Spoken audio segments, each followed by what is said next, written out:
Résolvez ce problème et je vous garantis 800 millions. Le PDG japonais a ri, mais la femme de ménage les laissait immobiles. Avant que l'histoire ne commence, dites-nous dans les commentaires d'où vous nous regardez. Profitez-en. Cette matinée avait débuté comme toutes les autres pour Valérie Moreau. Tandis qu'elle se brossait les dents, elle révisait des formules de mécanique quantique inscrites sur des fiches collées devant le miroir. Puis, elle sortit pour prendre le bus qui l'amènerait au centre de convention où elle travaillait depuis 4 ans. Le boulot était honnête et simple. Nettoyer, vider les poubelles, passer la serpillière et rester discrète. Elle le faisait avec dignité, bien que intérieurement, elle portait encore le deuil de la vie qu'elle avait perdue. Ce jour-là, le centre accueillait l'événement technologique le plus important de l'année. Valérie devait s'occuper des couloirs latéraux, garder les accès propres et veiller à ce que les conteneurs ne débordent pas. Mais quelque chose en elle n'était pas serein. En écoutant les discours au loin, les voix parlant d'innovation et d'algorithmes ravivaient des souvenirs qu'elle avait essayé d'enterrer. De son coin, elle vit Hiroshi Tanaka monter sur scène. Son entreprise, Tanaka Quantum Systems, était l'une des plus grandes au monde en technologie avancée. « Mesdames et messieurs », annonça-t-il d'une voix assurée, « je vous présente l'avenir de l'informatique. » Mais cet avenir s'accompagne d'un défi. Les écrans géants derrière lui s'allumèrent, affichant un enchevêtrement d'équations complexes.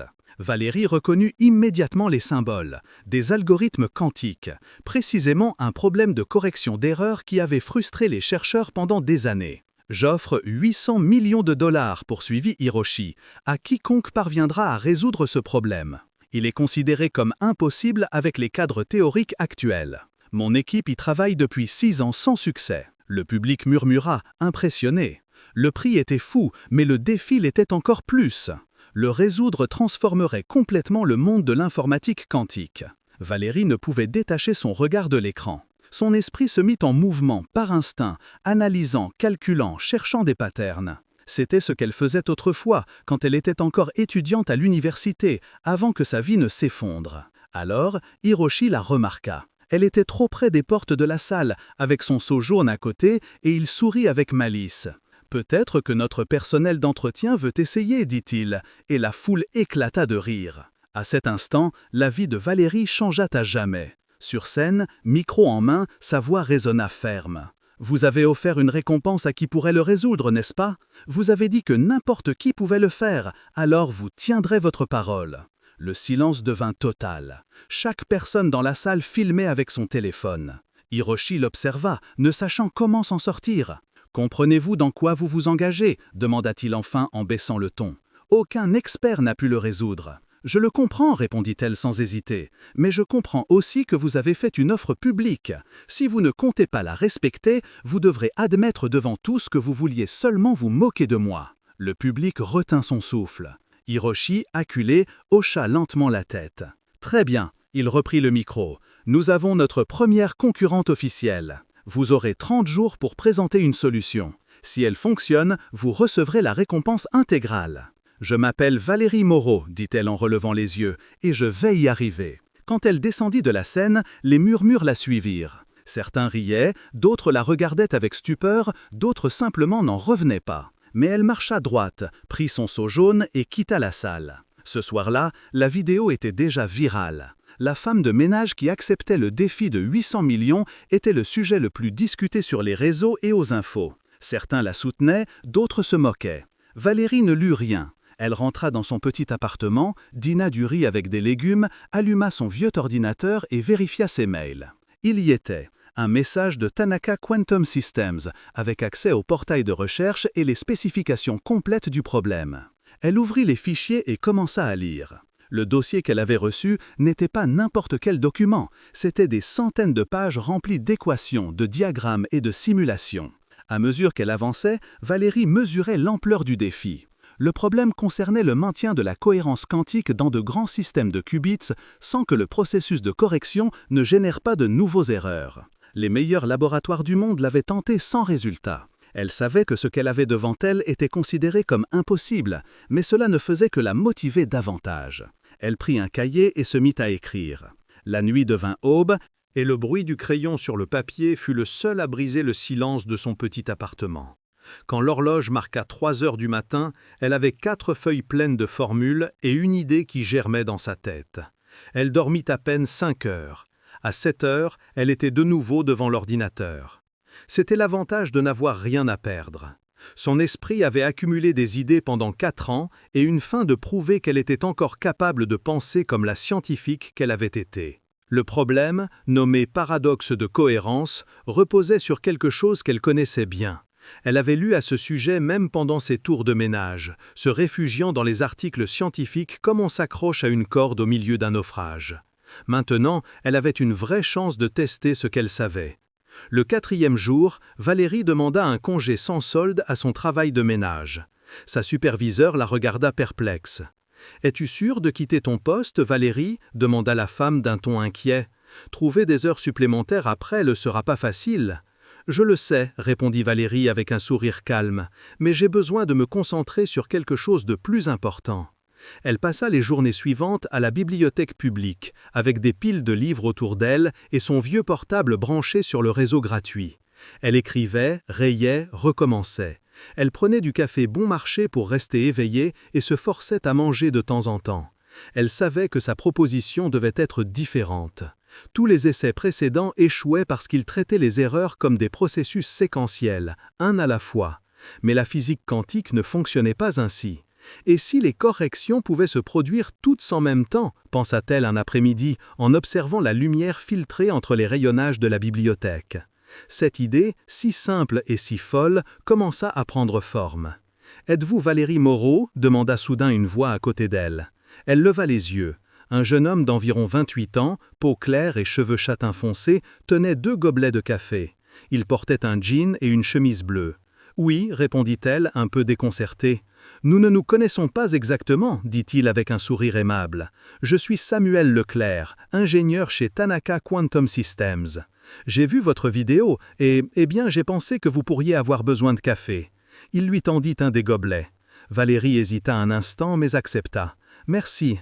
Vous n'avez pas idée du nombre de gens dans l'entreprise qui vous soutiennent, » dit Samuel, en s'asseyant en face d'elle. « Ce que M. Tanaka a fait était humiliant, et vous voir monter sur scène était comme voir quelqu'un affronter un géant. » Valérie baissa les yeux, gênée. « Je n'y pensais pas, je me suis juste lassé de me taire. » « Eh bien, vous avez eu raison, » répondit-il avec conviction. « Parfois, il faut rappeler aux puissants que l'intelligence ne se mesure pas à un costume ou un titre. » Samuel jeta un œil aux feuilles remplies d'équations et fronça les sourcils avec intérêt. « C'est votre travail sur le problème ?»« Oui, mais je ne fais que commencer, » dit-elle. « Tous les approches que j'ai examinées échouent parce qu'elles corrigent de manière séquentielle. Je veux essayer quelque chose de différent, utiliser l'intrication quantique elle-même comme mécanisme d'autocorrection.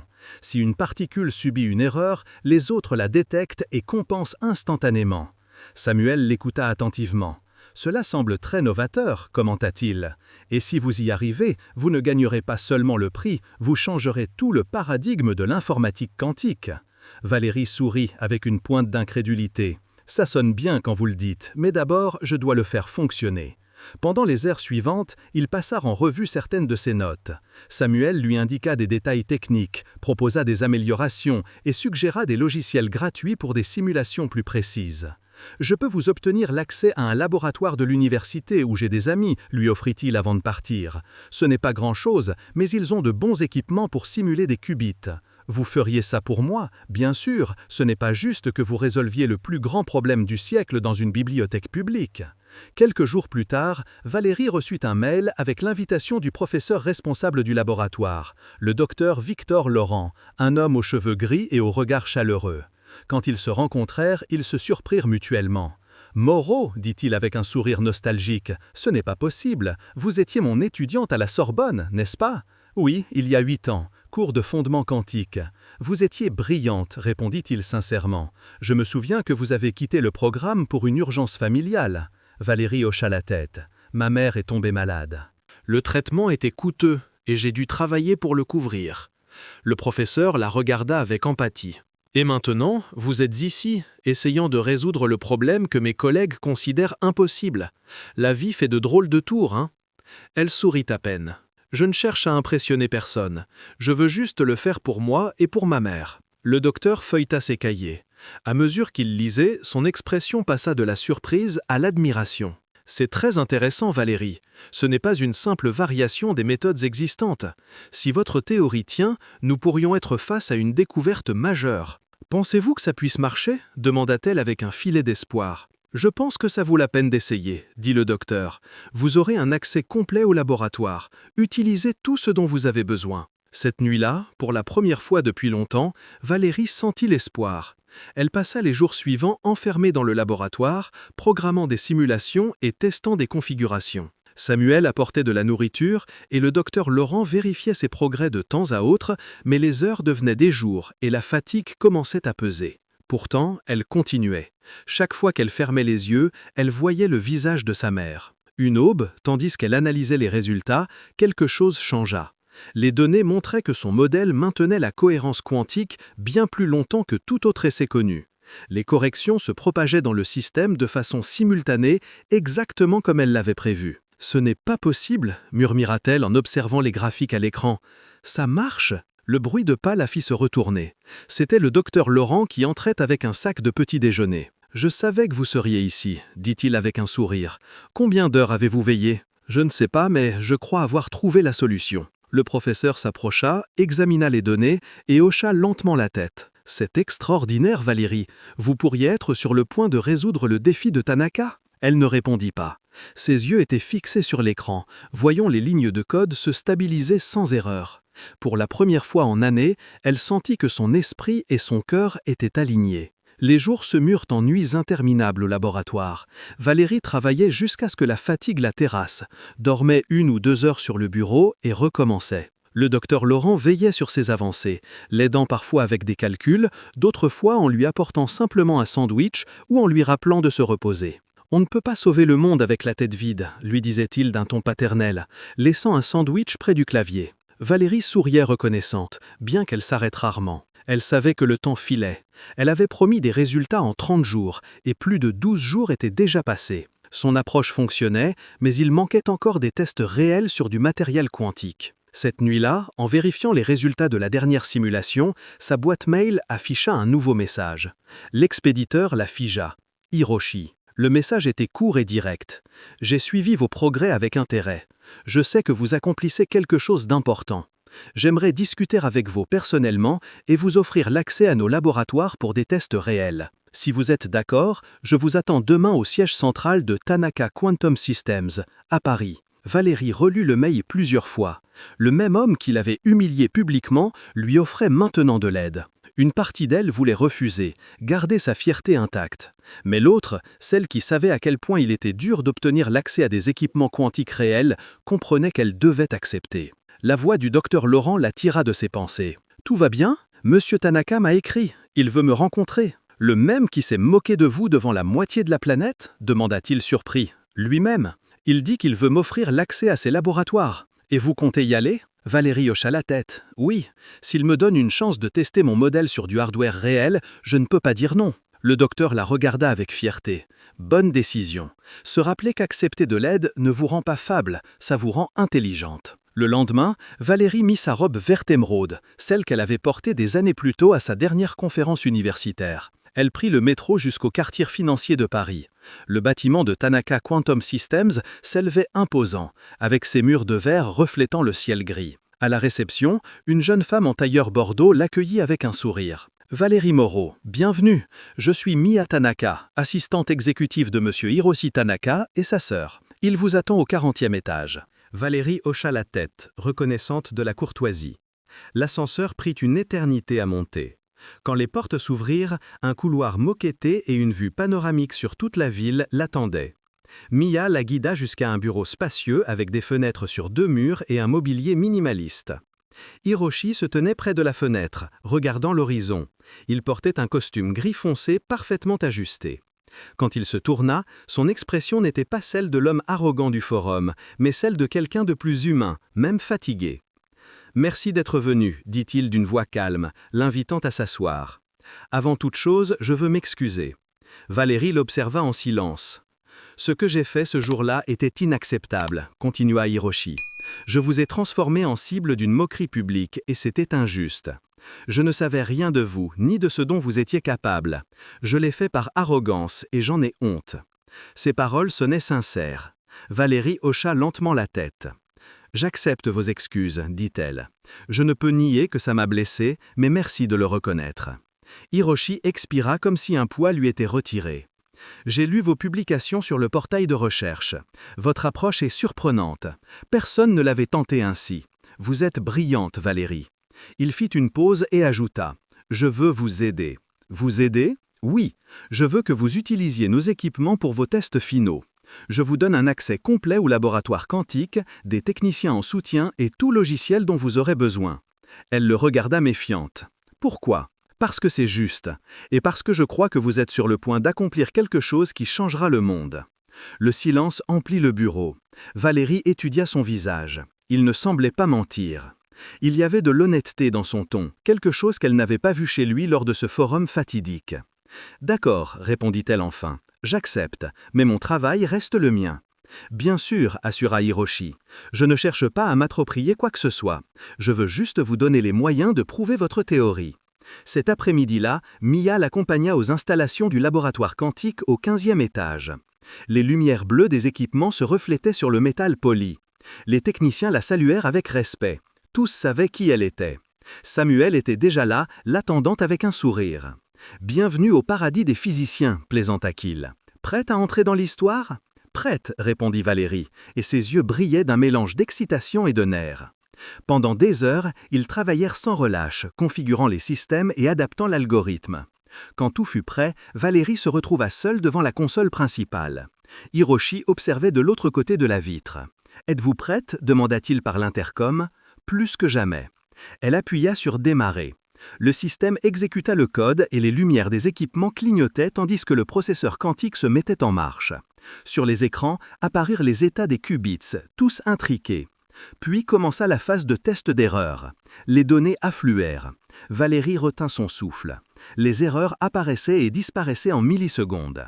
Le système se corrigeait seul. La cohérence restait stable. « Incroyable !» murmura Samuel du panneau latéral. « Ça marche !»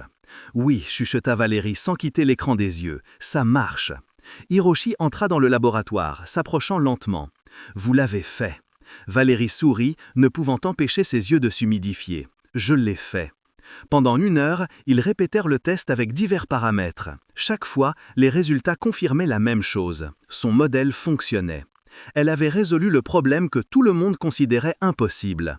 Quand le dernier test s'acheva, le silence fut brisé par des applaudissements.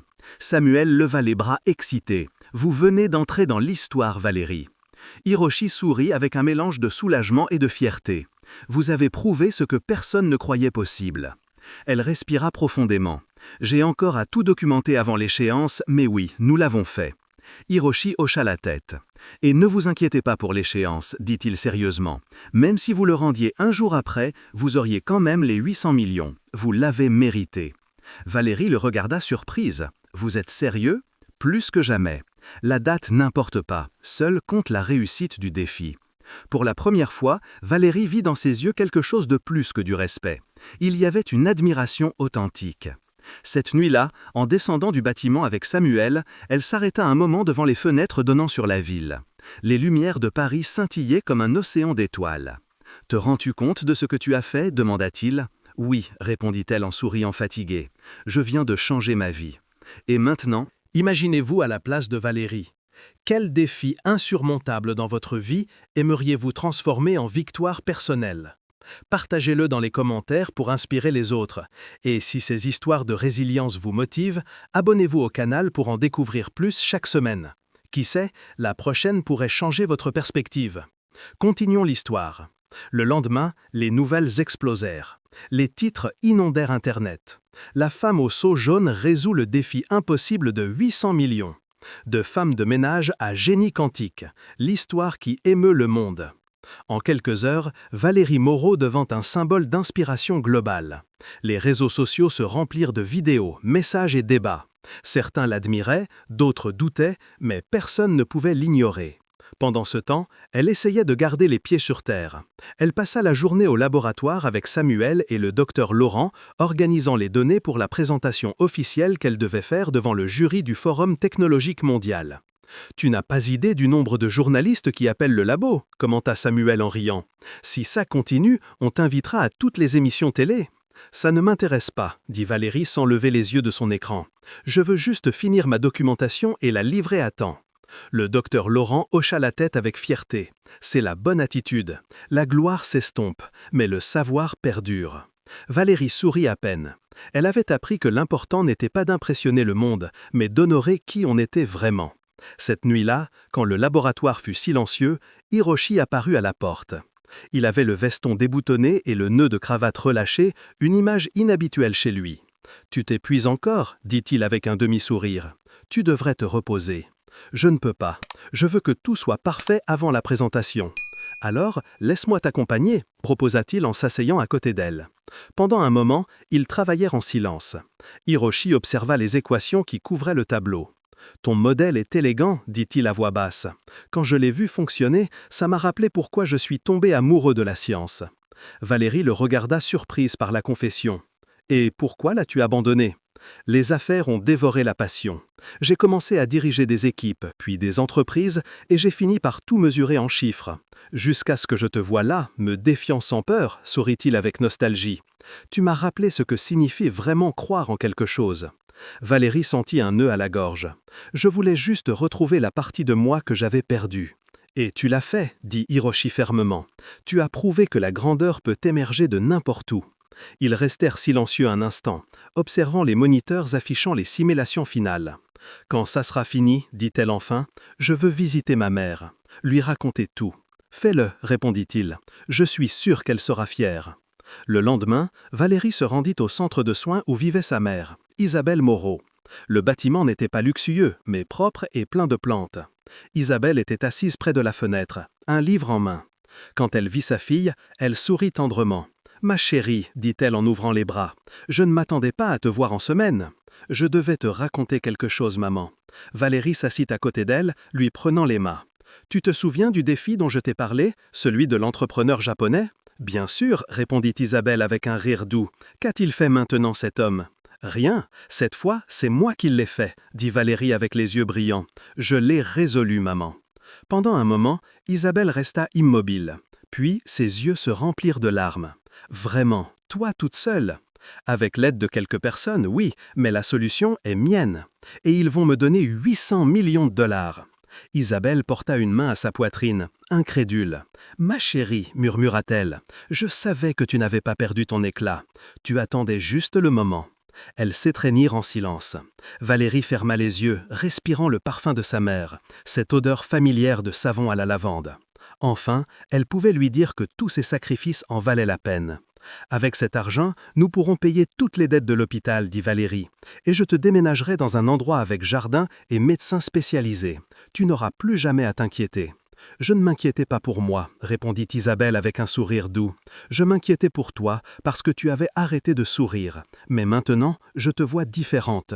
Tu es revenue à toi-même. » Cette nuit-là, Valérie rentra au laboratoire l'âme légère. Samuel l'attendait avec de nouveaux graphiques et le docteur Laurent revoyait les derniers détails du rapport. « Tout est prêt, annonça le professeur. Demain, tu présenteras tes résultats au comité. »« Et n'oublie pas de sourire !» ajouta Samuel, « tu vas les laisser bouche bée. » Quand le jour arriva, le Forum technologique mondial était bondé. Les caméras diffusaient en direct. La même salle où Valérie avait été humiliée une semaine plus tôt la recevait maintenant en protagoniste. Elle portait un tailleur rouge élégant, les cheveux lâchés sur les épaules. Son cœur battait fort, mais son regard était ferme.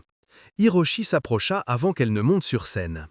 « Je veux que tu saches quelque chose, » lui dit-il à voix basse. « Quoi qu'il arrive là-haut, tu as déjà gagné. » Valérie hocha la tête. « Merci, Hiroshi. » Quand les lumières s'allumèrent et le public se tut, Valérie fit un pas en avant.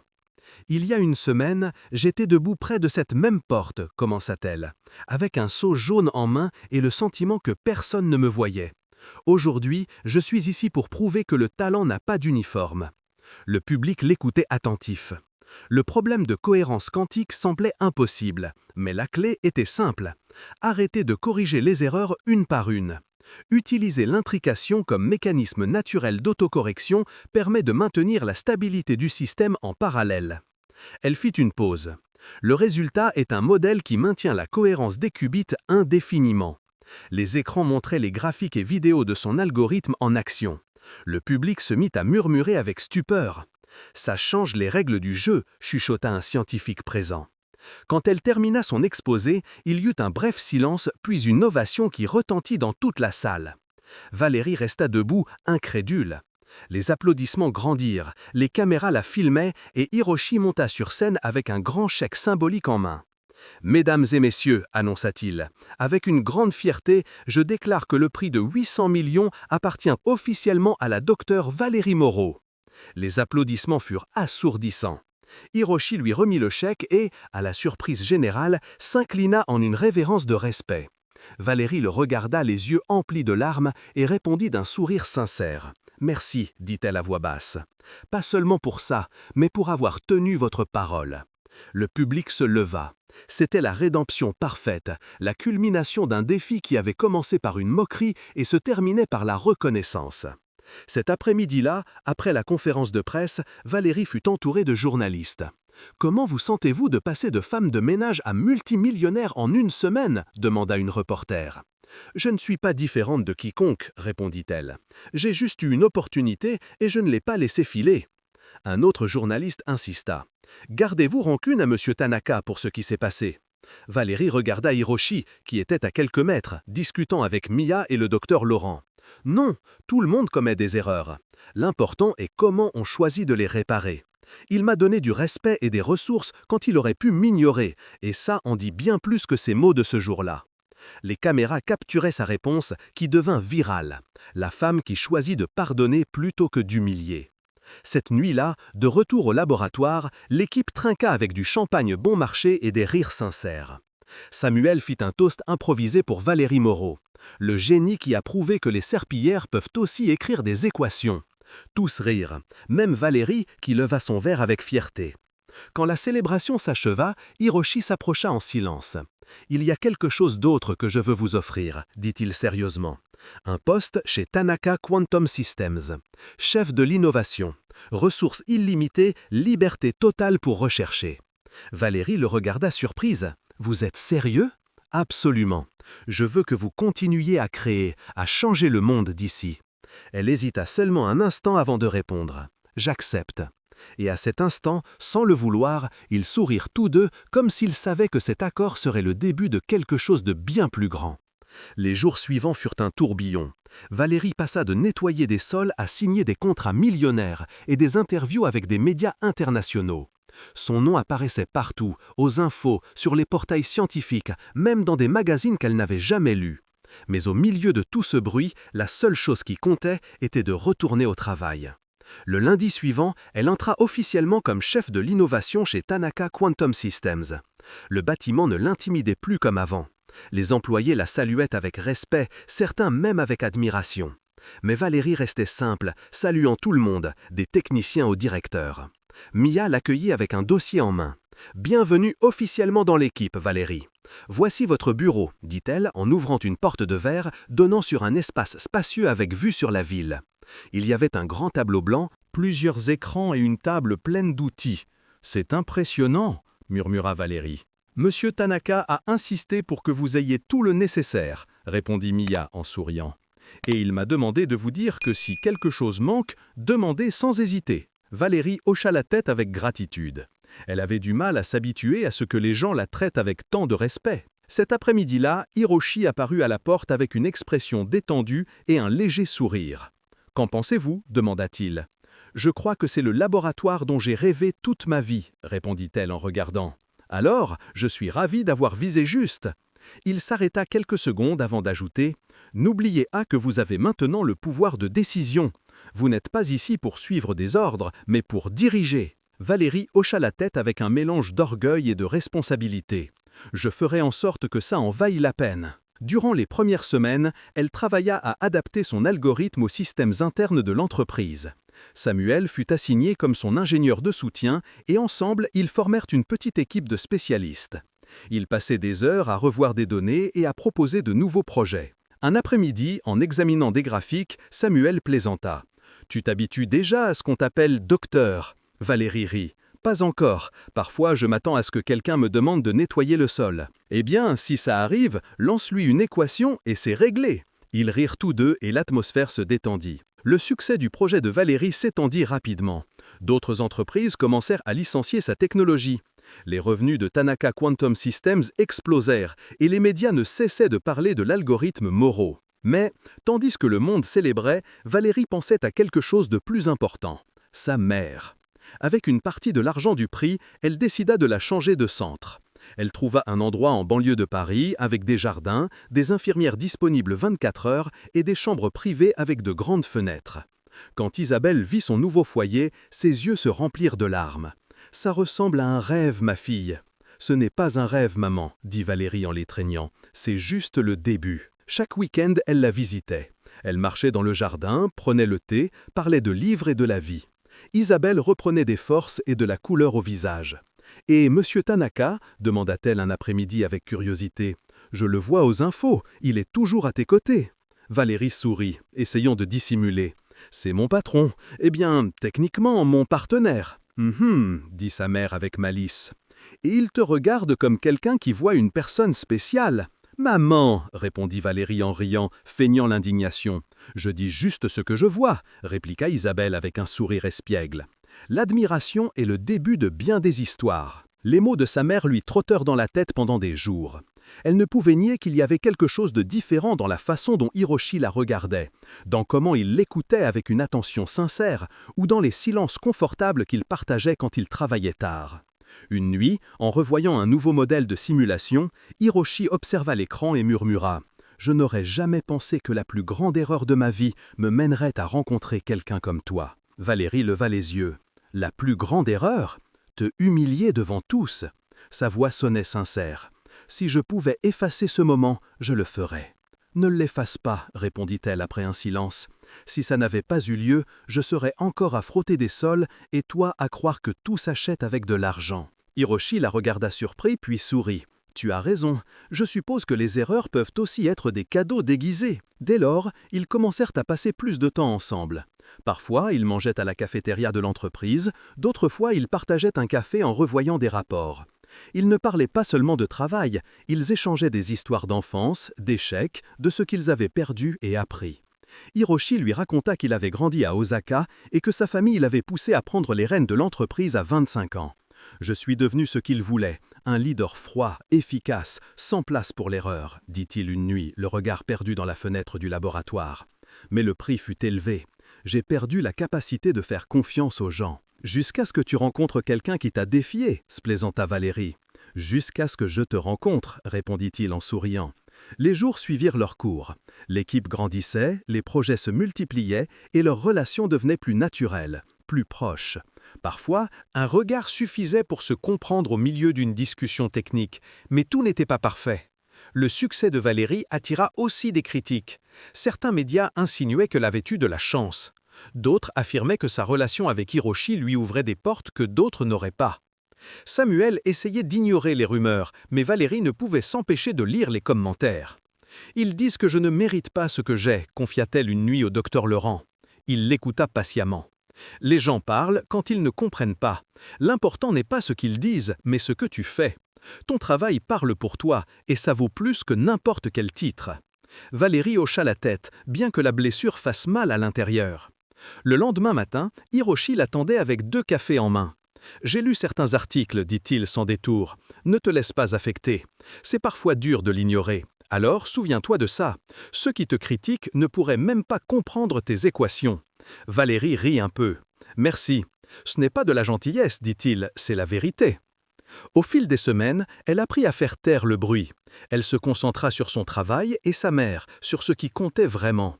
Le reste n'était que écho. Un vendredi après-midi, Hiroshi l'invita à monter au dernier étage du bâtiment. « Je veux te montrer quelque chose, » dit-il tandis qu'il prenait l'ascenseur. Quand ils arrivèrent sur la terrasse, la ville s'étendait sous eux, illuminée par le coucher de soleil. Au centre, une table avec 2 tasses de thé. « C'est aussi partie de tes expériences quantiques ?» plaisanta Valérie. « Non, c'est plus simple, je voulais te remercier. » Pourquoi ? Pour m'avoir rappelé pourquoi j'ai commencé à aimer la science, pour m'avoir montré que les personnes valent plus que les postes ou les apparences. Il fit une pause. Et parce que, même si tu ne le dis pas, je sais que tu travailles encore plus que tu ne devrais. Valérie rit. Coupable. Alors trinque avec moi, dit-il en levant la tasse, aux erreurs qui se transforment en opportunités et aux débuts que personne n'a vu venir, ajouta-t-elle. Ils choquèrent les tasses. Le vent bougea ses cheveux, et pendant un instant, le silence devint confortable, presque intime. Aucun des deux ne dit rien de plus, mais tous deux sûrs que quelque chose changeait entre eux. Le lundi suivant, la routine chez Tanaka Quantum Systems changea sans que personne ne le remarque, mais Valérie si. Depuis cet après-midi sur la terrasse, Hiroshi avait commencé à passer plus de temps près du laboratoire. Parfois, il restait à observer les avancées de l'équipe. D'autres fois, il partageait simplement le silence avec elle, tandis qu'il travaillait devant les écrans. Ils ne parlaient pas de ce qui s'était passé sur le toit, mais ils savaient tous deux que quelque chose s'était déplacé entre eux. Valérie se sentait plus apaisée quand il était prêt. Ce n'était pas de la dépendance, mais une sorte de synchronie nouvelle. Il l'écouta sans l'interrompre, la challengeait avec des questions difficiles et, le plus surprenant, reconnaissait quand elle avait raison. C'était quelque chose qu'elle n'avait pas vécu depuis des années, un traitement d'égal à égal. Un après-midi, en revoyant un prototype, Samuel entra avec un sourire malicieux. « J'interromps quelque chose d'important ou d'embarrassant » plaisanta-t-il. « Juste du travail, Leclerc » répondit Valérie en essayant de cacher un sourire. « Ah, bien sûr, juste du travail » Samuel posa un dossier sur la table. « Au fait, les résultats d'efficacité sont excellents. Si ça continue, on devra te demander d'arrêter d'améliorer le système ou tu vas nous laisser sans limite à briser. » « Alors j'en trouverai d'autres, » répondit Valérie avec humour. « Je ne compte pas m'ennuyer encore. » Samuel partit en riant, et Hiroshi la regarda de coin. « Ton équipe te respecte, dit-il, mais il t'aime aussi. C'est rare pour un leader. » « Je ne crois pas être un leader traditionnel, » répondit-elle. « J'essaye juste de les traiter comme j'aurais aimé être traité. » Hiroshi sourit, comme si ces mots l'avaient touché. Les mois passèrent et le laboratoire devint sa seconde maison. L'algorithme de Valérie s'appliquait déjà dans divers systèmes industriels et médicaux. Son découverte révolutionnait l'intelligence artificielle et les calculs de simulation moléculaire. Mais malgré tout le reconnaissance, elle continuait à arriver en transport en commun, à manger avec son équipe et à consacrer les week-ends à sa mère. Elle n'avait pas changé son essence, et c'était précisément ce que Hiroshi admirait le plus. Un après-midi de vendredi, quand la plupart du personnel était parti, Valérie revoyait encore des rapports. Hiroshi passa par son bureau et toqua doucement. « Encore ici.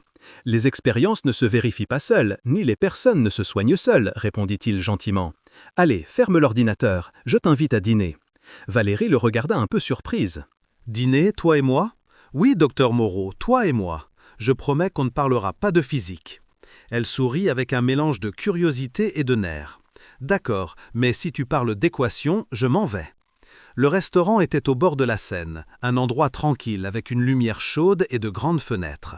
Hiroshi choisit une table près de la vitre. L'ambiance était différente de toute réunion de travail, sans cravate, sans écran, sans formalité. Ils commandèrent de la cuisine japonaise et il lui expliqua la signification de chaque plat avec patience et humour.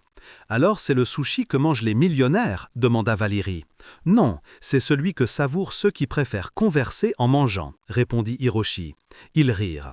La conversation coula sans effort. Ils parlèrent de leur enfance, des endroits qu'ils voulaient visiter, de ce que signifiait le succès. « Parfois, je me demande si tout ça en vaut la peine » dit Valérie en regardant le reflet du fleuve dans le verre. « L'argent, les prix, les titres. Ça me rend heureuse d'aider ma mère et de continuer la recherche, mais le reste m'accable. » Hiroshi hocha la tête lentement. « Je te comprends plus que tu ne l'imagines. Quand j'ai fondé l'entreprise, je pensais que la validation externe était tout.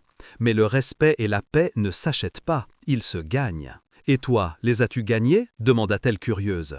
Il sourit avec une certaine mélancolie. « Pas encore, mais j'apprends. » Le silence qui suivit fut confortable. Il y avait une connexion sincère entre eux, quelque chose qui n'avait pas besoin d'explication. Quand ils sortirent du restaurant, l'air de la nuit était froid et Valérie frissonna. Hiroshi, sans réfléchir, posa son manteau sur ses épaules. « Merci, dit-elle en rougissant un peu. Ne me remercie pas, je ne veux pas qu'un esprit brillant attrape froid par ma faute. » Ils marchèrent sur le pont sans hâte. Paris brillait sous les lumières, et pour la première fois depuis longtemps, Valérie se permit de profiter du moment. Elle sentait que d'une certaine manière, sa vie s'était alignée avec quelque chose de plus grand que le succès, la paix. Les week-ends, elle continuait à visiter sa mère. Isabelle remarqua le changement aussitôt. « Tu as un autre regard, lui dit-elle un dimanche pendant qu'elle prenait le thé dans le jardin du centre. On voit que quelqu'un te fait du bien. »« Maman, protesta Valérie en souriant. N'empêche pas, ce n'est pas que le travail. » Valérie baissa les yeux, jouant avec sa tasse. « Je ne sais pas ce qu'il ressent, mais quand je suis avec lui, tout semble plus facile. » « Ça, mon amour, c'est un bon signe, » dit Isabelle avec tendresse. « Parfois, les bonnes personnes arrivent déguisées en erreur. » Les mots de sa mère l'accompagnèrent toute la semaine. Une nuit, au laboratoire, Hiroshi la trouva en train de revoir un nouveau projet. « Que fais-tu si tard ?»« J'essaie d'appliquer mon modèle à l'analyse de protéines quantiques. Ça pourrait accélérer la création de nouveaux médicaments, » expliqua-t-elle. Il l'observa avec un mélange d'orgueil et d'étonnement. « Tu ne cesses de me surprendre. »« J'espère bien, » répondit-elle en souriant sans quitter le moniteur des yeux. Hiroshi s'approcha un peu plus. « Valérie, puis-je te poser une question personnelle ?»« Ça dépend, » dit-elle amusée. « C'est plus inconfortable que parler de physique. » « Beaucoup plus. » Sa voix baissa d'un ton. « As-tu déjà pensé à retomber amoureuse ?» Valérie se figea. Elle n'avait pas attendu cette question. « Non, » répondit-elle honnêtement. « Pendant longtemps, mon monde s'est réduit à survivre et à prendre soin de ma mère. L'amour n'y avait pas de place. »« Et maintenant ?» demanda-t-il en la regardant dans les yeux. « Crois-tu que ça pourrait y entrer ?» Elle soutint son regard pendant des secondes qui parurent éternelles. Puis elle sourit doucement. « Peut-être, mais je ne veux pas le résoudre tout de suite. Certaines variables ont besoin de temps. » Hiroshi hocha la tête, comprenant. « Le temps a bonne réputation pour résoudre les équations impossibles, » dit-il avec un sourire. Depuis cette nuit, leur relation changea subtilement. Il n'y avait pas de confession ouverte ni de gestes exagérés, juste de petites attentions. Un café le matin, un regard partagé en réunion, des silences qui disaient plus que les mots. Pendant ce temps, l'impact de sa découverte continuait à croître. Des gouvernements et des universités demandaient des licences pour utiliser son algorithme. Le nom de Valérie Moreau était synonyme d'innovation. Mais pour elle, la vraie victoire restait de voir sa mère chaque semaine, saine et souriante. Un après-midi, Samuel entra au laboratoire agité. « Valérie, tu ne vas pas le croire, » dit-il en laissant tomber une tablette devant elle. « Le gouvernement français veut te décerner la médaille de la science avancée. » Elle cligna des yeux surprise. « Quoi? À moi? À toi » confirma-t-il en riant. « Tu vas devoir acheter une nouvelle robe. » Hiroshi arriva peu après avec la nouvelle officielle imprimée. « C'est une reconnaissance plus que méritée, » dit-il avec orgueil. « Et si tu me permets, j'aimerais t'accompagner à la cérémonie. » Valérie le regarda avec un mélange de timidité et d'affection. « Bien sûr, mais promets-moi quelque chose. S'il y a des caméras, pas de discours sur les équations. »« Marché conclu, » répondit-il avec un sourire. Cette cérémonie marquerait le début d'une nouvelle étape, non seulement dans sa carrière, mais aussi dans l'histoire qu'il commençait à écrire. Une que le destin avait tissée depuis ce jour où une femme avec un uniforme jaune avait osé défier l'homme le plus puissant de la salle. La nuit de la cérémonie arriva plus vite que Valérie ne l'imaginait. L'événement se tenait dans un théâtre historique de Paris avec des lumières dorées illuminant les balcons et un tapis rouge rempli de journalistes. Valérie arriva en voiture de l'entreprise accompagnée de Hiroshi. Elle portait une robe bleu foncé aux coupes simples, les cheveux relevés avec élégance. Lui, comme toujours, était impeccable dans son costume noir. En descendant de la voiture, les flashs les aveuglèrent un instant. « Souris » murmura Hiroshi en lui offrant le bras. « Tu es sur le point d'entrer dans l'histoire encore une fois ?»« Je préfère ne pas y penser » répondit-elle en riant nerveuse. « Si je le fais, je vais trébucher. » Ils montèrent les escaliers ensemble et le public se tourna vers eux. Ce n'était pas seulement la scientifique de l'année, c'était la femme qui était passée de nettoyer des sols à changer le monde. Son histoire était devenue un symbole d'espoir. Durant la cérémonie, Valérie resta assise au premier rang avec d'autres scientifiques éminents. À côté d'elle, Hiroshi l'observait avec un orgueil silencieux. Quand on prononça son nom, l'auditorium entier se leva. La médaille de la science avancée est décernée cette année à la docteure Valérie Moreau, annonça le présentateur, pour sa contribution exceptionnelle à l'informatique quantique et son exemple de persévérance, d'humilité et de brillance. Les applaudissements résonnèrent comme un tonnerre. Valérie monta sur scène le cœur battant à tout rompre. Elle reçut la médaille des mains du ministre de la Science et s'approcha du micro. Il y a 1 an, mon travail consistait à nettoyer des sols, commença-t-elle d'une voix sereine. Aujourd'hui, je suis honorée de recevoir cette reconnaissance, mais je ne la prends pas seulement pour moi, mais pour toutes les personnes qui ont un jour été sous-estimées. Le talent ne se mesure pas à un titre, ni l'intelligence à un uniforme. Parfois, les circonstances nous forcent à prendre des chemins qui semblent nous éloigner de nos rêves, mais ça ne signifie pas que nous les ayons perdus. Le public écoutait dans un silence absolu. « Je dédie ce prix à ma mère », continua Valérie. « Son amour m'a appris que le savoir est un acte de foi.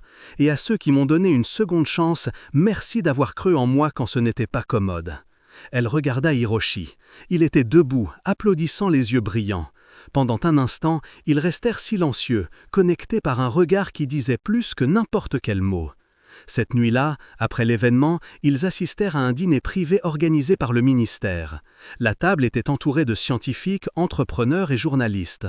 Tous voulaient parler à Valérie, lui poser des questions, lui demander des interviews. Hiroshi resta à son côté, répondant poliment quand quelqu'un essayait de les séparer trop. « Tu es la femme du moment », plaisanta-t-il à voix basse. « Je vais devoir prendre rendez-vous pour te parler. » « N'y pense même pas, répondit-elle en riant. J'ai déjà assez d'équations à résoudre pour en ajouter une. Quand le dîner s'acheva, ils sortirent sur le balcon du bâtiment. Dehors, la ville resplendissait sous la brume parisienne. Je n'arrive pas à croire tout ça, dit Valérie en s'appuyant à la balustrade. Parfois, j'ai peur de me réveiller et que tout disparaisse. Rien de tout ça ne va pas disparaître, répondit Hiroshi.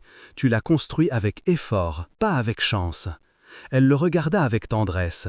Tu sais, je suis contente que tu aies été avec moi dans tout ça, pas juste comme patron, mais comme ami. Hiroshi l'observa en silence quelques secondes avant de parler. Valérie, je ne sais pas si je veux rester seulement ton ami. Sa voix était calme, mais ses mots la prirent par surprise. Hiroshi, murmura-t-elle sans savoir quoi dire. Je n'attends pas de réponse, continua-t-il. Je devais juste le dire. Tu comptes pour moi plus que je ne l'imaginais possible. Le silence devint lourd et doux à la fois. Valérie respira profondément, cherchant les mots justes. « Je ne sais pas si je suis prête pour ça. Ma vie a changé trop vite. »« Je comprends, » répondit-il sans détourner le regard. « Je ne veux pas te presser. Je voulais juste être honnête. » Elle hocha la tête reconnaissante. « Alors je serai honnête aussi. Je ne sais pas ce qui se passera, mais ça me rend tranquille. Et ça ne m'était pas arrivé depuis longtemps. » Un sourire se dessina sur le visage de Hiroshi. « Ça me suffit pour l'instant. » Cette nuit-là, Valérie rentra chez elle avec la médaille en main, la posa sur la table du salon et l'observa en silence. Puis elle prit le téléphone et appela sa mère. « Maman, je t'ai vue à la télé, » répondit Isabelle excitée. « Tu étais merveilleuse. » C'était un peu écrasant. Non, c'était parfait. Et cet homme, son ton devint taquin, on voyait qu'il ne pouvait pas te quitter des yeux.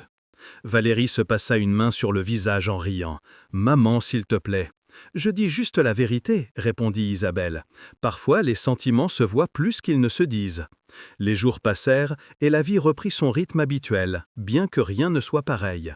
Valérie avait maintenant une équipe plus grande, plus de responsabilités et une réputation qui grandissait sans relâche.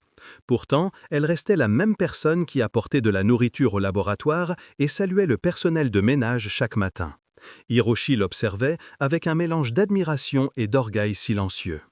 Un après-midi, tandis qu'ils marchaient dans les couloirs de l'entreprise, un journaliste les intercepta. « Monsieur Tanaka, que ressentez-vous à travailler aux côtés de la femme qui a résolu votre défi ?»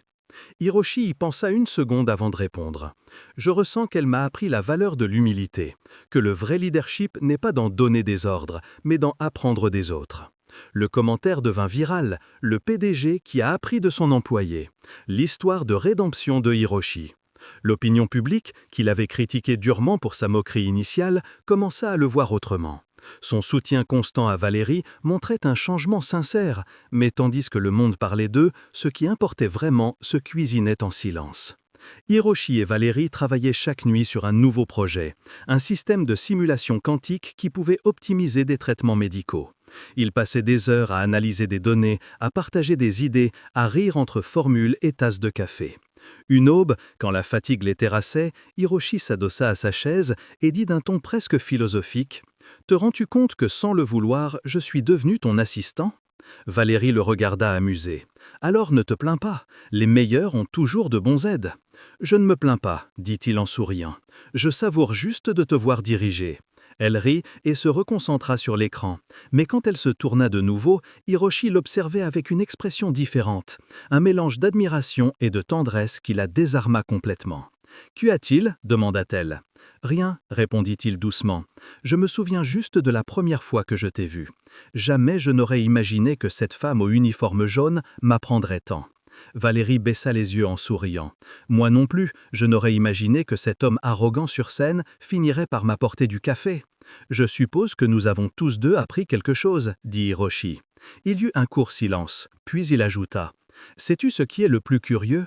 Que je ne changerai rien à ce qui s'est passé, pas même ce moment horrible au forum, parce que d'une façon ou d'une autre, tout ça nous a menés ici. » Valérie le regarda et hocha lentement la tête. « Tu as raison, parfois les choses les plus dures sont celles qui nous poussent vers le meilleur. » Ils restèrent silencieux, partageant la certitude que ce lien n'était plus seulement professionnel. C'était quelque chose de plus profond, de plus réel, quelque chose qui grandissait sans qu'aucun n'ait besoin de le dire.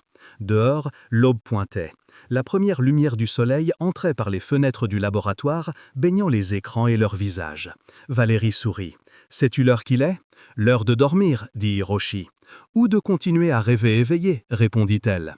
Et pour la première fois, Hiroshi rit ouvertement, sincèrement, de ces rires qui naissent quand la vie commence enfin à avoir du sens. Le lundi suivant, l'atmosphère chez Tanaka Quantum Systems était différente. Le projet médical que Valérie et Hiroshi développaient attirait l'attention du gouvernement français et de plusieurs pharmaceutiques. L'idée d'utiliser son algorithme quantique pour concevoir des traitements personnalisés révolutionnait l'industrie. Mais tandis que les chiffres montaient, les regards aussi. Certains employés commencèrent à remarquer leur proximité. Les réunions à porte close, les dîners improvisés après de longues journées et les regards qui s'attardaient plus que nécessaire. Personne n'osait le dire ouvertement, mais les rumeurs circulèrent. Valérie le nota en premier. Un après-midi, en sortant du laboratoire, elle entendit deux voix derrière elle. Ils disent que le patron la favorise. Voyons, tu ne vois pas, il passe tout son temps avec elle. Eh bien, si avoir du talent compte comme favoritisme, alors qu'il me favorise pareil. Valérie continua à marcher sans se retourner. Elle avait appris à ne pas accorder d'importance aux commentaires, mais ce jour-là, quelque chose lui pesa sur la poitrine. Cette nuit-là, en revoyant des rapports dans son bureau, Hiroshi toqua à la porte. « Puis-je entrer ?»« Bien sûr, » répondit-elle en essayant de paraître normale. Il l'observa un moment, notant son expression tendue. « Tout va bien ?»« Oui, juste fatigué. » Hiroshi s'approcha et posa 2 cafés sur le bureau. « Quand tu dis fatigué avec ce ton, ça veut généralement dire que quelque chose te tracasse. » Valérie expira lentement. « J'ai entendu des employés. Ils disent que tu me favorises. Et ça te dérange ? Pas pour moi, mais pour ce que ça peut faire à l'équipe.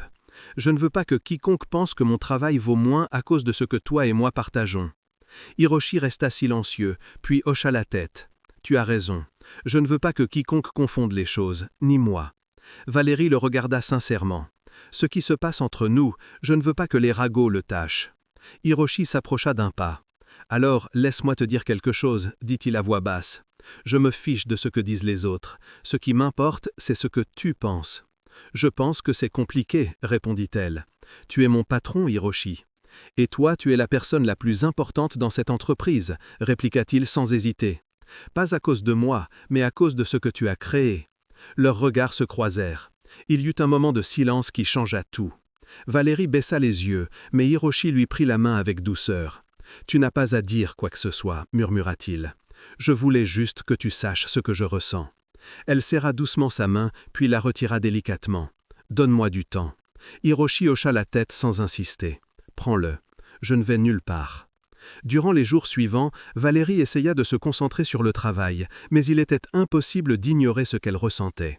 Parfois, entendre la voix de Hiroshi dans le couloir suffisait à accélérer son cœur. Le docteur Laurent, toujours attentif, nota le changement. « Tu sembles distraite ces derniers temps, » dit-il un après-midi, en revoyant un nouveau rapport. « Disons que ma tête est pleine d'équations de plusieurs types, » répondit-elle en souriant. « Ah, le genre d'équations qui ne se résolvent pas avec crayon et papier, » plaisanta-t-il. « Fais attention, Valérie, l'amour peut être aussi imprévisible que la physique quantique. » « Je le sais, docteur, mais parfois ça vaut le risque. » Toujours, si ça te fait te sentir vivante, dit-il avec un sourire paternel. Les mots de Laurent l'accompagnaient cette nuit-là. En marchant vers le parking, elle vit Hiroshi au téléphone. Il portait sa veste à l'épaule et le visage fatigué. Quand il la vit, il sourit. « Je sors juste d'une réunion interminable, dit-il. On dîne vite avant que nous deux ne tombions ?» Valérie hésita seulement une seconde avant de hocher la tête. « D'accord, mais c'est toi qui invites. » Ils allèrent dans un petit restaurant dans une rue tranquille du centre. Pas d'élégance, juste des tables en bois et une musique douce. Pour la première fois, pas de photographe ni d'employés autour. Juste eux deux. Ils commandèrent de la soupe et du thé. Ils parlèrent de tout, sauf de travail. De livres, de nourriture, des endroits où ils aimeraient voyager. « Sais-tu ce qui est le plus étrange ?» dit Valérie en riant. « Pendant des années, j'ai rêvé d'avoir du temps libre pour étudier. Et maintenant que je l'ai, je veux juste sortir marcher. » « Ça arrive quand ton esprit arrête de lutter pour survivre, » répondit Hiroshi. Il commence à chercher de l'espace pour vivre. Il y eut un silence. Leurs mains se frôlèrent sur la table sans le vouloir, et aucun ne les retira immédiatement. « Jamais je n'aurais pensé que j'aimerais tant parler avec toi, » dit-elle enfin. « Moi non plus, je n'aurais pensé pouvoir le faire sans me sentir jugé, » répondit-il sincèrement. Ils payèrent l'addition et sortirent. Dehors, une fine brune tombait sur la ville. Hiroshi ouvrit son parapluie et le lui offrit. « Tu vas loin ?»« Non, juste jusqu'à l'arrêt de bus. »« Alors je t'accompagne. »« Pas besoin. Je ne le fais pas par courtoisie, dit-il en souriant. Je le fais parce que j'en ai envie. » Ils marchèrent sous le parapluie, si près que leurs bras se touchaient. Le bruit de la pluie et le reflet des lumières faisaient tout ressembler à un rêve. À l'angle, Valérie s'arrêta. « Hiroshi, » commença-t-elle. Il la regarda dans les yeux. « Je sais, » murmura-t-il, « mais je ne vais pas feindre de ne pas ressentir ce que je ressens. » Et avant qu'elle ne réponde, il se pencha lentement et l'embrassa. Ce fut un baiser plein de respect et de quelque chose qu'aucun des deux n'avait senti depuis longtemps. De la calme. Quand ils se séparèrent, Valérie le regarda les yeux brillants. « Tu n'aurais pas dû, » dit-elle, bien que sa voix manque de reproche. « Je sais, » répondit-il, « mais je ne regrette pas. » Elle soupira en souriant résigné. « Ça va tout compliquer. » « Peut-être, » dit Hiroshi, « mais certaines choses valent la complication. » Cette nuit-là, rentrée chez elle, Valérie s'assit sur le canapé sans enlever son manteau. Elle toucha ses lèvres, encore tremblantes. Elle ne savait pas si ce qu'il faisait était juste, mais pour la première fois en années, elle ne se sentait pas seule. Les jours suivants furent différents. Au travail, ils maintinrent une distance professionnelle. Personne ne remarqua rien, ou du moins fit semblant. Mais les petits gestes étaient là. Un regard en réunion, un sourire complice, un bon travail dit avec plus de chaleur que d'habitude.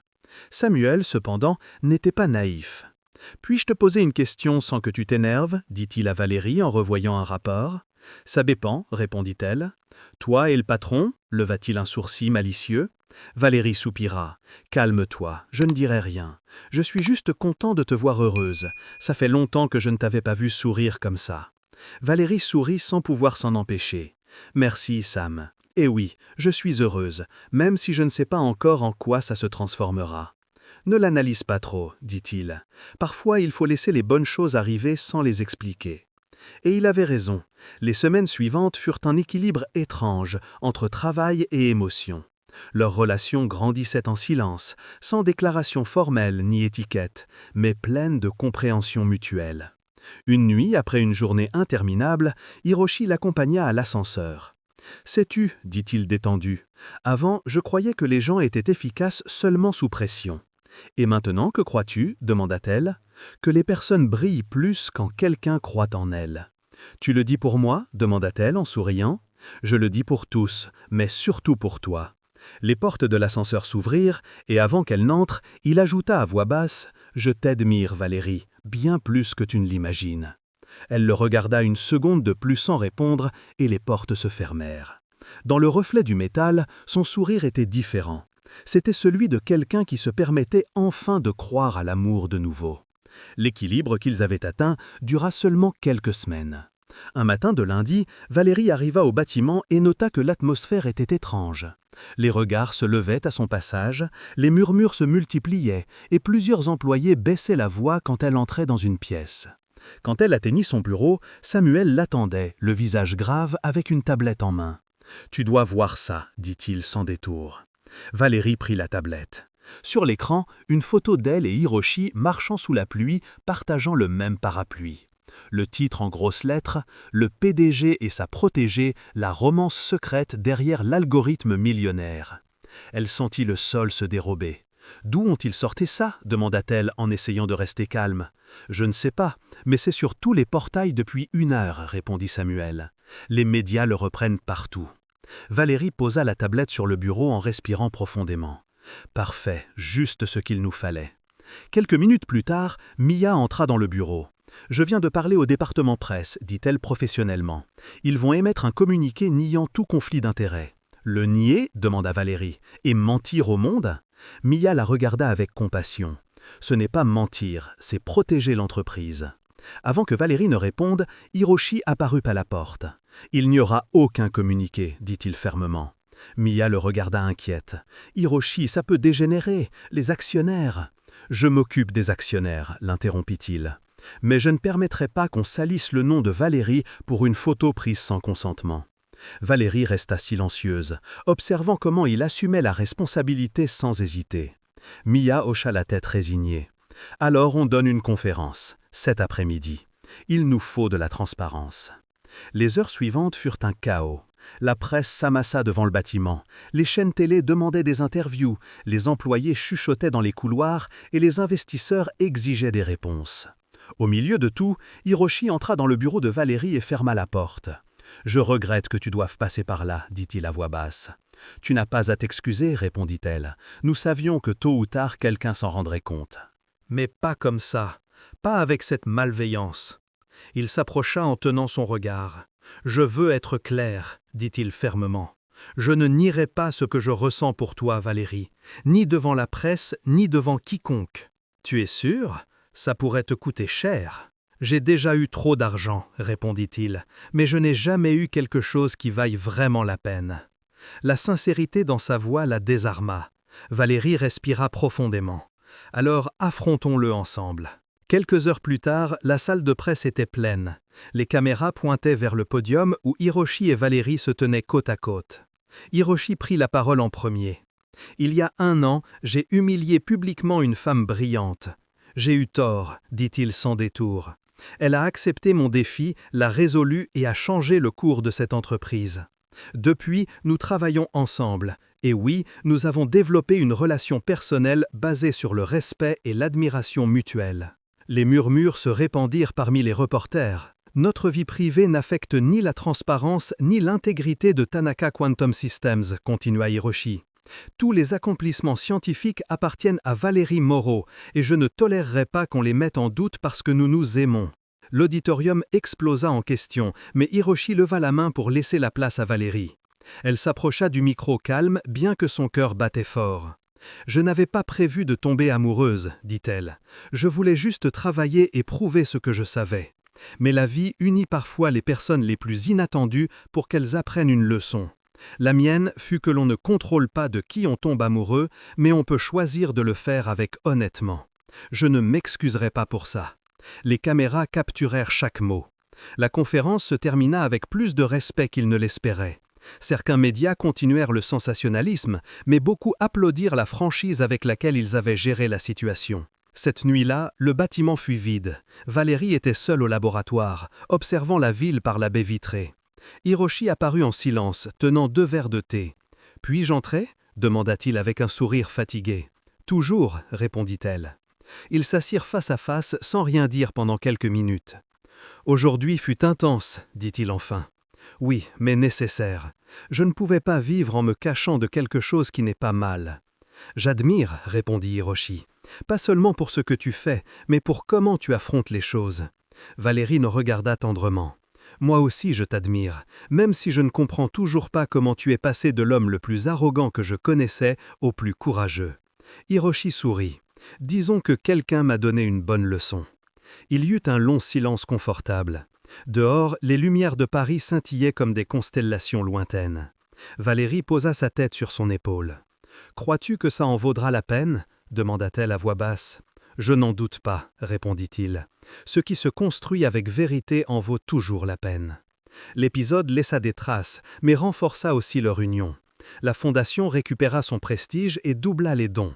Les étudiants, inspirés par la force de Valérie, commencèrent à organiser des conférences sur l'éthique scientifique et la persévérance. Un après-midi, Thomas Rivière, le jeune de 24 ans, s'approcha d'elle avec un dossier en main. « J'ai préparé un nouveau design inspiré de votre algorithme », dit-il nerveux. « C'est un détecteur quantique portable pour diagnostic médical. » Valérie revit les plans et sourit. « C'est brillant, Thomas. »« Merci, mais ce n'est pas seulement le mien, » répondit-il. « C'est le fruit de ce que vous nous avez enseigné. Partagez le savoir. » Valérie le regarda avec une émotion sincère. « C'est la vraie victoire de la science, » dit-elle. « Que d'autres puissent continuer ce qu'on a commencé. » Cette nuit-là, à la maison, tandis que la ville dormait, Valérie et Hiroshi partageaient une coupe de vin devant la fenêtre. « Parfois, je pense à tout ce que nous avons vécu, » dit-elle, en posant la tête sur son épaule. « De ce jour au forum jusqu'à aujourd'hui. »« Moi aussi, » répondit-il. « Si on m'avait dit alors que la femme au uniforme jaune allait changer ma vie, je ne l'aurais pas cru. Et si on m'avait dit que l'homme qui m'a humilié serait l'amour de ma vie, j'aurais ri, » ajouta-t-elle en souriant.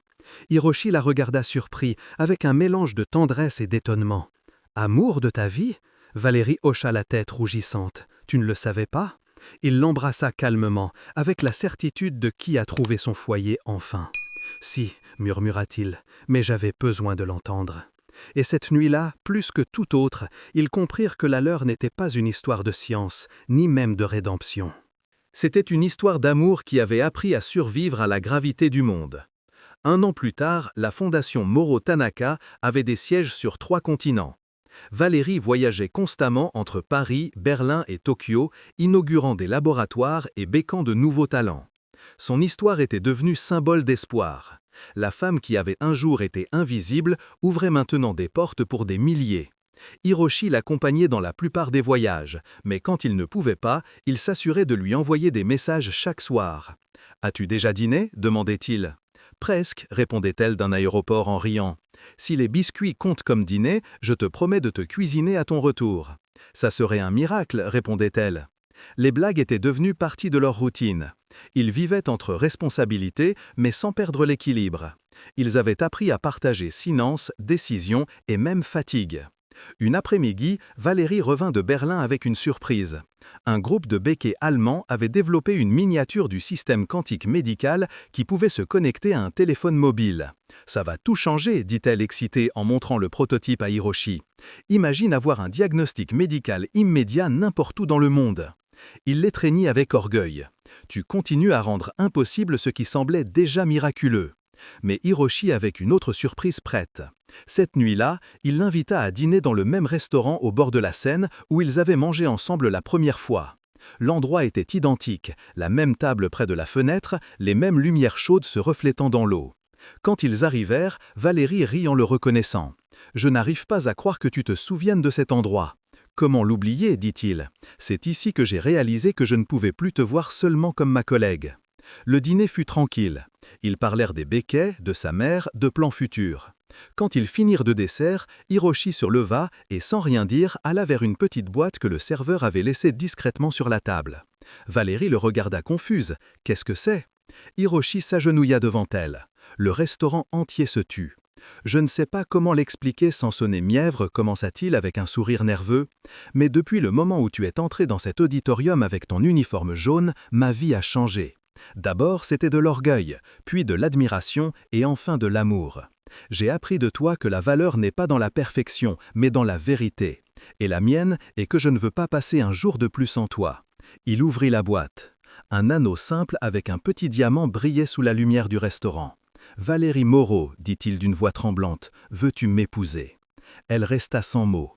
Les larmes jaillirent sans avertissement. Pendant 1 seconde, le monde s'arrêta.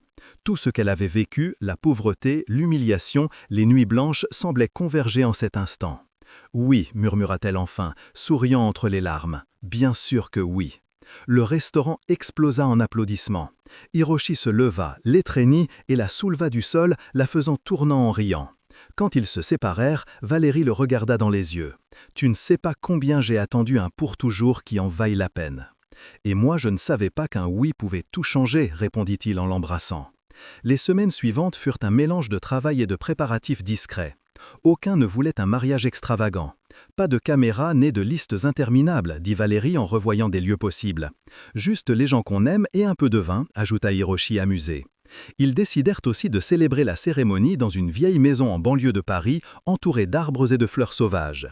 Isabelle, la mère de Valérie, insista pour aider à chaque détail. « Pas de robe pompeuse, dit-elle à sa fille. Tu es belle telle que tu es. Merci, maman. Et n'oublie pas d'inviter le docteur Laurent, ajouta-t-elle fermement. Il fait partie de ton histoire. Bien sûr, répondit Valérie en souriant. Sans lui, rien de tout ça n'aurait été possible. Le jour du mariage à Menico avec un ciel clair. Le jardin était orné de lumière blanche et de tables en bois couvertes de fleurs. Samuel s'occupait de la musique et les béquets de la fondation aidaient aux décorations. Quand Valérie apparut, tout se turent. Elle portait une robe simple en soie ivoire, les cheveux lâchés et un regard mêlant paix et émotion. Hiroshi l'attendait au bout de l'allée en costume gris clair, les yeux brillants. Le docteur Laurent officia la cérémonie. « Aujourd'hui, nous ne célébrons pas seulement l'union de deux personnes, dit-il d'une voix chaude. Mais celle de deux âmes qui ont trouvé dans la science et l'amour la même vérité, que les miracles ne sont pas des accidents, mais des résultats du courage et de la foi. » Valérie et Hiroshi se prirent les mains. « Je promets de ne jamais oublier d'où nous venons, dit-elle, ni qui nous étions avant de nous trouver. Et je promets de ne pas laisser la vie nous aveugler sur ce qui compte, répondit-il. Je promets de t'aimer avec la même passion que j'ai admiré ton esprit. » Les présents applaudirent quand ils scellèrent leur promesse par un baiser. Isabelle pleurait discrètement parmi les invités, et Samuel leva sa coupe en criant pour la génie qui a transformé une serpillière en symbole d'espoir. Tous rirent et applaudirent.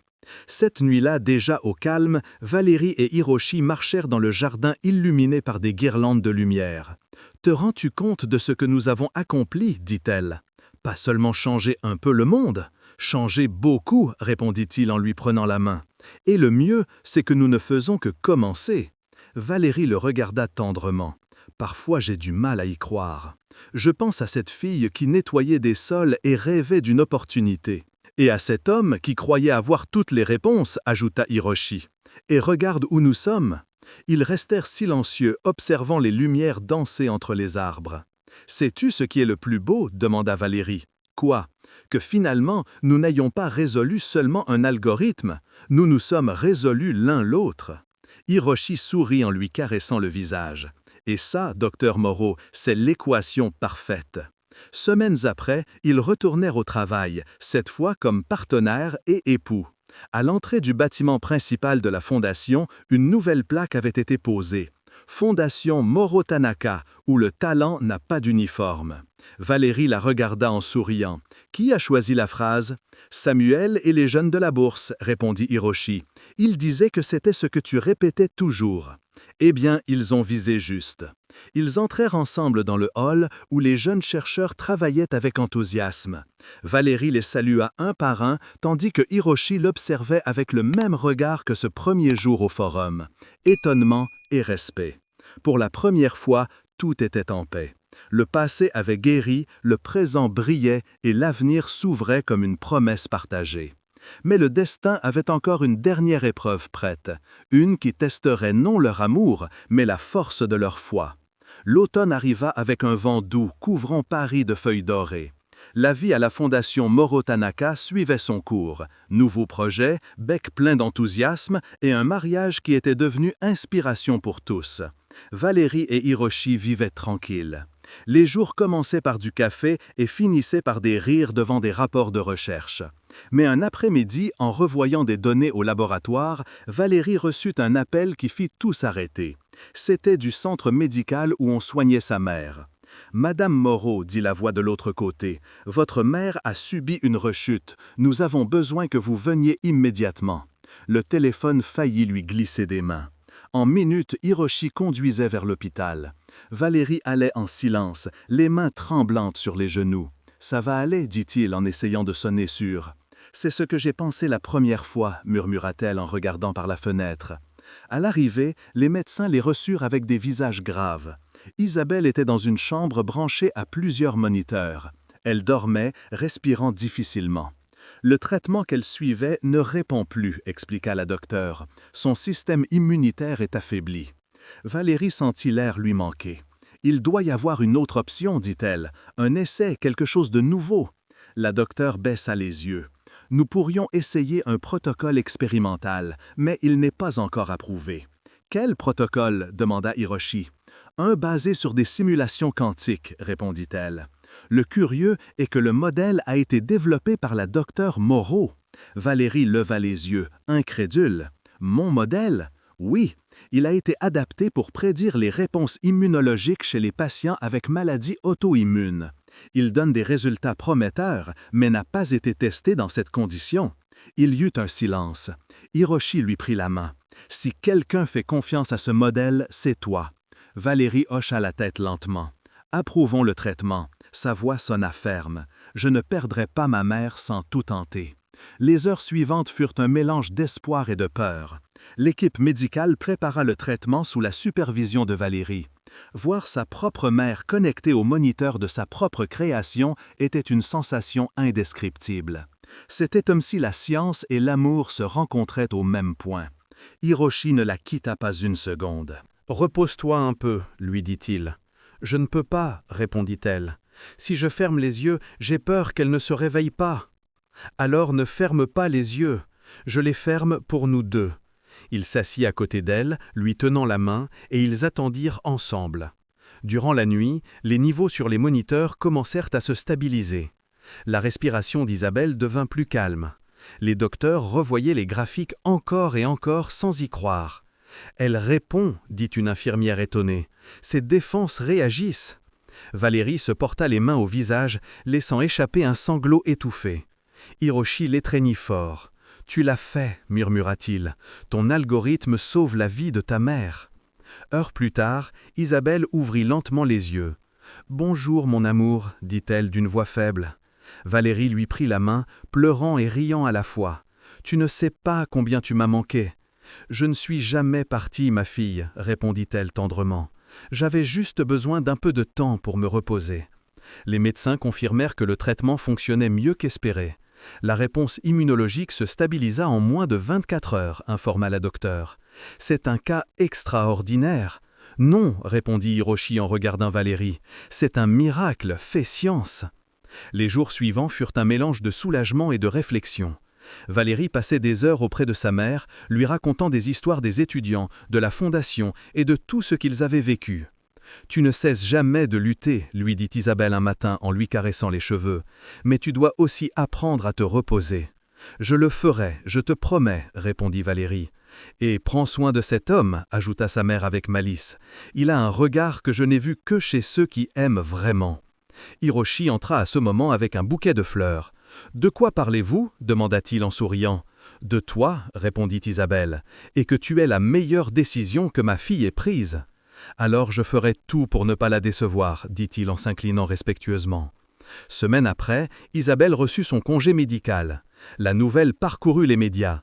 L'algorithme Moreau sauve des vies, même celle de sa créatrice. Les journalistes voulaient des interviews, mais Valérie refusa. « Je ne veux pas de gloire, dit-elle, je veux du temps. » Elle décida de prendre une pause de la fondation et du travail. Hiroshi approuva. « Nous méritons un répit, dit-il. La science peut attendre. Nous non. » Ils voyagèrent ensemble en campagne française, loin du bruit. Ils louèrent une petite maison entourée de champs verts. Là, les jours étaient simples.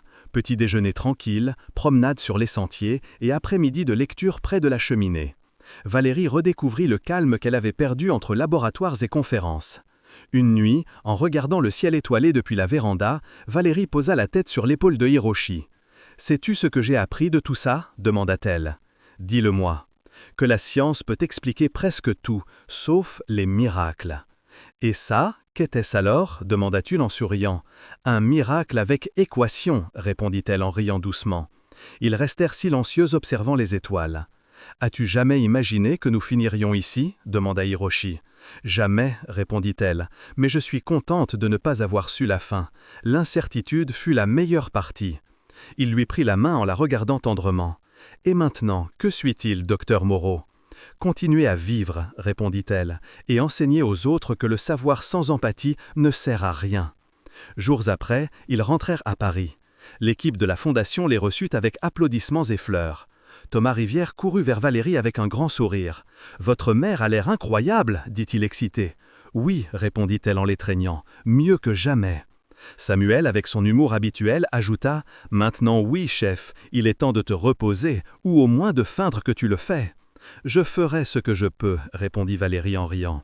Le docteur Laurent s'approcha ensuite les yeux brillants d'émotion. « Tu es la preuve vivante que la science, quand elle naît de l'amour, peut frôler le divin. » Valérie l'étreignit affectueusement. « Merci, docteur, d'avoir cru en moi dès le début. »« Ce n'était pas dur, » répondit-il. « J'ai toujours su que tu allais changer le monde. » Et c'était vrai. Son algorithme s'appliquait déjà dans des hôpitaux de plusieurs pays. La fondation grandissait et son histoire inspirait des générations entières. Mais au-delà de la reconnaissance, Valérie avait trouvé quelque chose de plus grand, un but.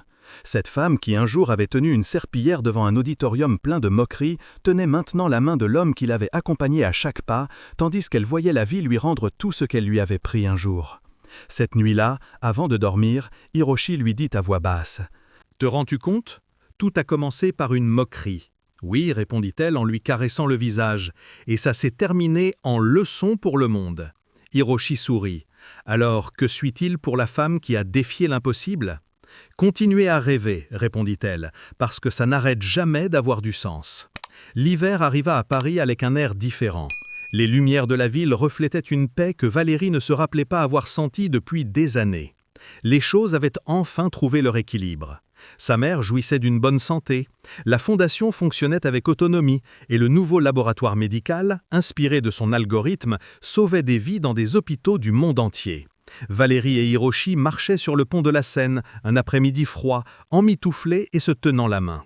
Le fleuve coulait lentement sous eux et les cloches de Notre-Dame sonnaient au loin. « Te souviens-tu de la première fois que nous sommes passés ici ?» demanda Hiroshi. « Bien sûr, répondait-elle en souriant. Nous étions trempés. Tu avais oublié le parapluie et je croyais que le monde s'écroulait sur moi.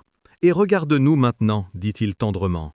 Même pont, histoire différente. » Valérie respira l'air froid et observa l'horizon. « Sais-tu, parfois je pense que la vie est comme une expérience, dit-elle. Elle commence sans savoir ce que tu vas trouver.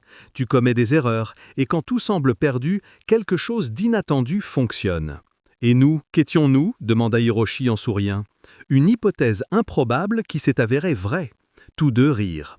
Le vent soufflait fort, lui ébouriffant les cheveux, et Hiroshi les lui remit en place avec soin. « Je ne sais pas ce qui nous attend après, dit-il, mais si nous l'affrontons ensemble, nous avons déjà gagné. »« C'est exactement ce que je pense, répondit-elle. Ils restèrent un moment silencieux à regarder le fleuve. La ville suivait son rythme, les gens passaient pressés, sans savoir qu'à quelques mètres d'eux se tenaient deux personnes qui avaient changé le monde sans le vouloir. Jour après, Valérie fut invitée à donner une conférence à la Sorbonne, l'université qu'elle avait dû abandonner des années plus tôt. Remonter ses marches fut un coup d'émotion. Elle se rappelait les jours où elle rêvait de finir ses études, les couloirs qu'elle avait un jour nettoyés quand elle ne pouvait payer les frais. Maintenant, elle revenait comme invitée d'honneur. La salle était pleine de jeunes étudiants. Quand elle monta sur scène, l'applaudissement fut long et chaleureux. « Il y a des années, j'ai dû quitter cette université, commença-t-elle, non parce que je le voulais, mais parce que la vie l'exigeait. J'ai travaillé à nettoyer des couloirs comme celui-ci, rêvant de pouvoir revenir un jour. Et maintenant, je suis ici non pour exhiber un titre, mais pour vous rappeler que le savoir n'appartient pas à quelques-uns. Que la curiosité, la passion et la persévérance peuvent ouvrir des portes que vous ne saviez même pas exister. » La salle entière l'écoutait sans respirer. « Ne laissez personne vous convaincre que vous ne pouvez pas, continua-t-elle. Peu importe combien de fois vous tombez, parfois les plus grandes découvertes arrivent quand vous croyez que tout est perdu. » Elle termina par une phrase qui resta gravée dans les cœurs de tous les présents. « Le succès n'est pas de prouver que les autres se trompaient sur vous, mais de continuer sans perdre votre essence. » L'auditorium se leva en applaudissements. Au premier rang, Hiroshi souriait les yeux pleins d'orgueil. Cette nuit-là, de retour à la maison, Valérie s'assit devant la fenêtre de l'appartement. Dehors, les lumières de Paris se reflétaient sur le verre. Elle ouvrit son vieux cahier, celui qu'elle gardait encore des jours à la bibliothèque, avec les premières formules écrites à la main. Sur une des pages, elle écrivit « La science a changé mon destin, mais l'amour lui a donné sens. » Hiroshi s'approcha par derrière et lut la phrase par-dessus son épaule. « Ça mérite d'être gravé à l'entrée du laboratoire, dit-il en souriant. »« Non, répondit-elle, c'est juste pour nous. » Il l'entoura de ses bras. « As-tu jamais imaginé tout ça ? Pas dans mes meilleurs rêves. » Alors, que suit-il ? Valérie ferma le cahier avec soin. Continuez à apprendre, à aimer et à croire. Le monde a encore besoin d'espoir. Mois après, la fondation Moro Tanaka célébra son 5e anniversaire. L'événement réunit des centaines de béquets de différentes générations. Certains travaillaient déjà en laboratoire, d'autres enseignaient à des universités et plusieurs avaient fondé leurs propres entreprises. Thomas Rivière monta sur scène et parla au nom de tous. Il y a des années, une femme en uniforme jaune a prouvé que les limites n'existent que dans l'esprit, dit-il ému. Elle a cru en nous quand personne d'autre ne l'a fait, et c'est pourquoi nous sommes ici. Merci, docteur Moreau. Le public applaudit debout. Valérie se leva les yeux humides et étreignit le jeune homme. Merci à toi, Thomas, et merci à vous tous de continuer à prouver que le savoir partagé est la force la plus puissante qui existe. Au loin, Isabelle applaudissait émue, tandis que Hiroshi l'observait avec le même amour tranquille de toujours. À la tombée de la nuit, quand l'événement s'acheva, Valérie et Hiroshi marchèrent dans les jardins de la fondation. Les lumières pendaient entre les arbres et le son des rires flottait encore dans l'air. Te souviens-tu quand tu disais vouloir que la fondation soit un lieu où personne ne se sente invisible ? Demanda Hiroshi. Oui, regarde-les maintenant, dit-elle en pointant les jeunes riant et discutant.